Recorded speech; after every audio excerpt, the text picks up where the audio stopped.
plupart des gens ne connaissent, donc leur seule culture est purement locale. Ils connaissent une certaine langue qui ne se pratique que dans certains lieux.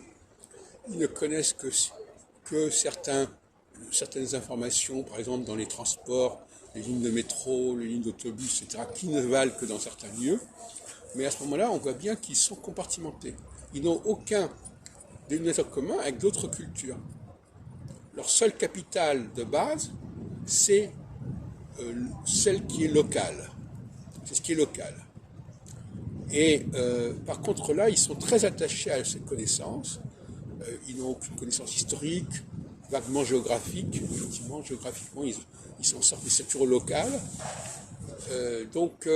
Voilà, comme on dit, hein, plus on a moins de culture, plus on l'étale. Et donc finalement, alors par contre, il y a le problème, c'est que si on touche à leur langue, alors là, ils ne sont pas contents, parce que c'est leur capital, c'est leur seul capital, leur langue. Si on commence à changer l'orthographe, si on commence à changer la prononciation, si on commence à poser des problèmes concernant la cohérence de la grammaire, alors là, ça les perturbe beaucoup. De la même façon que sur le plan religieux, ils ont aussi un bagage. Ils l'ont acquis au catéchisme, ils l'ont acquis à l'école.